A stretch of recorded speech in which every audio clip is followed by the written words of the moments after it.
Thanks for stopping by at Twisted Art Designs. This is just kind of a show and tell video. I saw another video here on TikTok, and I'm going to reference that in the description box so that you can go watch your video and learn how to do this.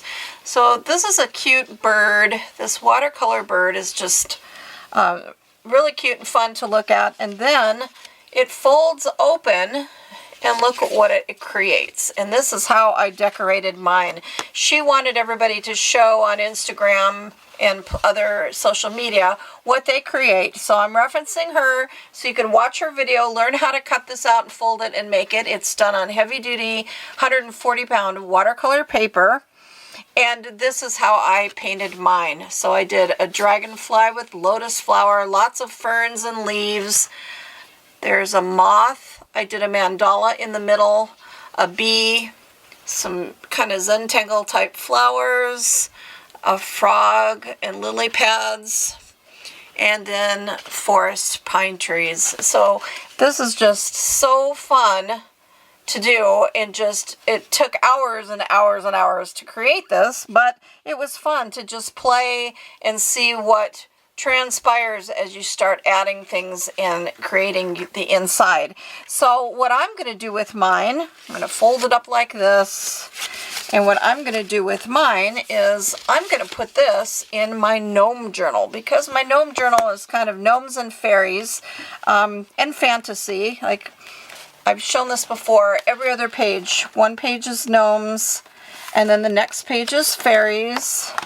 I have a video on how I did this window page, and then the next one is gnomes, and then the next one's going to be fairies. So I think I'm going to put it on a fairy page so that it can be on a fairy page like this, and then I'm going to glue down that back side. I'm going to put a little brad and flip to hold it closed, but then when you open it, it's going to fold out and show this beautiful piece. And then I'll do something fairy over here. So I've got this glued into place. I glued the back part down, and so it'll fold out this way out of my page. And I took a paper piercer and I just pierced a hole.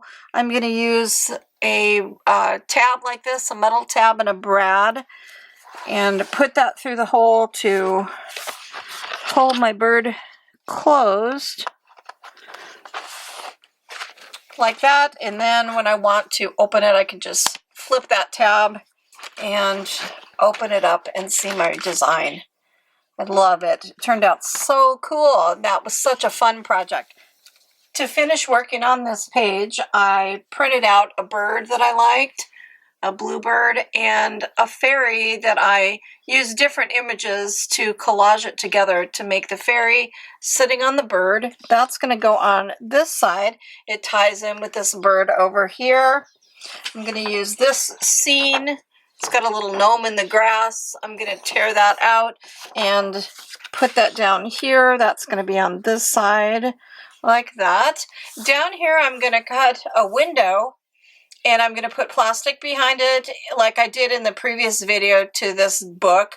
And I'm going to put an image in the window. I've got a really cute image of a fairy sitting in a bird's nest reading. So that's going to be in the window. So I'm going to put this together and then show you how I completed this page with the bird that I created.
So this is how I finished it off. I've got the little fairy in the nest in the window. I painted some clouds and dragged the clouds across to just carry them across the page, and put a little bit of vine in the bird's mouth.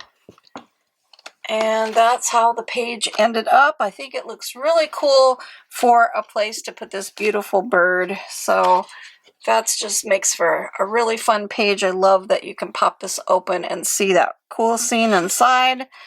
And when you close it, you've got the flying bird and then the little bird with the fairy. So I hope you enjoyed this. Go check out that lady's video and make one of these for yourself. Go make some art, because art soothes the heart.